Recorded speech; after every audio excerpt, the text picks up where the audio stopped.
Bonsoir. La correction de la série des exercices numéro 6, semestre 2, c'est la série des exercices du chapitre numéro 6, étude de quelques instruments optiques. Premier exercice, on utilise une loupe, c'est-à-dire lentille, de distance focale f' est égale à 3 cm.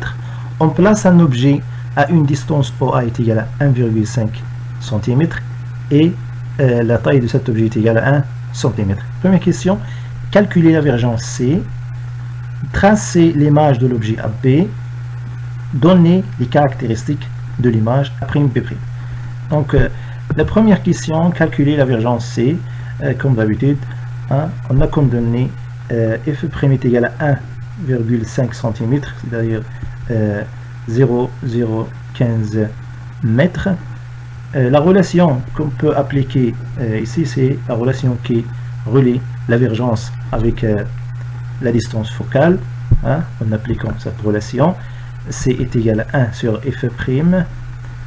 Puis, l'application numérique, c'est C est égal à 1 sur 0,015 mètres. Résultat, C est égal à 66,66 dioptries. Voilà la valeur de la divergence de la lentille convergente.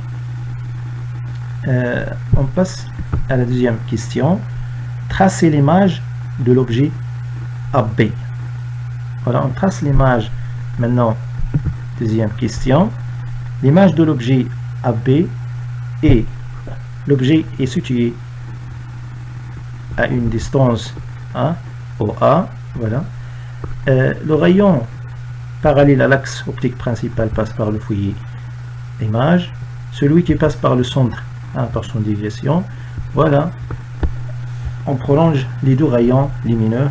Voilà l'intersection de ces deux rayons et l'image du point B. C'est B'. Voilà la position de l'image A'B'. On passe à la troisième question. Donnez les caractéristiques de l'image AB. L'image AB, comme vous voyez, bien sûr droite, est virtuelle et aussi agrandie. On passe au deuxième exercice. Je lis l'exercice.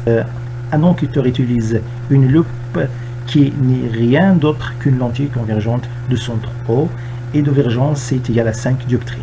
L'enquêteur observe le détail d'une empreinte digitale de taille 1 mm est placée à 10 cm de la loupe. Première question, grâce à un calcul, détermine la distance focale f'. Deuxième question, quelle est la taille de l'image vue à travers la loupe sachant que OA' est égal à 0,2 m. Troisième question, est-il, c'est-à-dire l'image, est-il réel ou virtuel? Est-il droite ou renversée? Donc je passe à la première question, calcul de la distance focale f'. On a ici comme donné C est égal à 1,5 dioptrie. Donc la relation qu'on peut appliquer ici, c'est la relation entre la divergence et la distance focale. C est égal à 1 sur F. C'est-à-dire f' est égal à 1 sur C. Application numérique, f' est égal à 1 sur 5 dioptries. Donc résultat, f' est égal à 0,2 mètres. Voilà la valeur de la divergence C. Deuxième question, quelle est la taille de l'image vue à travers la loupe? Sachant que la distance entre la lentille et l'image est égale à 0,2 mètres. Voilà la taille de cette image. J'ai les données, c'est-à-dire la distance ou la taille de l'objet AB est égale à 1 mm, c'est-à-dire 0,001 mètre, et la distance entre l'objet et la lentille 0,1 mètre, et la distance entre la lentille et l'image est égale à 0,2 mètres. La relation qu'on peut utiliser, c'est ce qu'on a déterminé la séance précédente à partir de théorème de Thalès, c'est-à-dire A'B' sur AB est égal à OA' sur OA. Donc A'B' est égal à OA' sur OA fois AB. L'application numérique, A', B' est égal à 0,2 mètres sur 0,1 mètre fois 0,001 mètre. On va simplifier par mètre. Voilà. Donc, résultat, A', B' est égal à 2 mm. Voilà. Je passe à la dernière question. Est-il réel ou virtuel? Hein? On parle d'une loupe. C'est le 5e cas. L'image, la position de l'image, c'est le 5e cas qu'on a déjà vu concernant la leçon des lentilles convergentes. Dernière partie. L'image obtenue est virtuelle et aussi droite. Je passe au 3e exercice. Première question. Complète les légende du schéma de l'œil à l'aide des termes proposés ci-dessous. Cristallin, rétine, nerf optique, hémorragie aqueuse, hémorvitrie, cornée, pupille et raie. Deuxième question. Complète les propositions ci-dessous. Trou par lequel entre la lumière dans l'œil, permet la formation des images sur la rétine, lieu de formation des images nettes, elle permet la transmission au cerveau des informations reçues par la rétine. Voilà. Donc, la première question, voilà le schéma de l'œil. Ici, c'est, voilà, c'est vrai, les raies. Voilà ce qu'on appelle pupille. Et voilà, a une forme d'une lentille convergente, c'est-à-dire, oui, cristal. Et le cornée, c'est vrai, cornée. Humeur, c'est pas vitré, humeur aqueuse. Et voilà, humeur vitrée. Comme vous savez, voilà, qui joue le rôle d'un écran. C'est la rétine. Et voilà, dernièrement, le nerf optique. Je passe à la deuxième question. Complète les propositions ci-dessous. Voilà, trou par lequel entre la lumière. Trou par lequel entre la lumière dans l'œil. Voilà. C'est-à-dire pupille. Voilà, c'est vrai, c'est pupille. Permet la formation des images sur la rétine. Permet la formation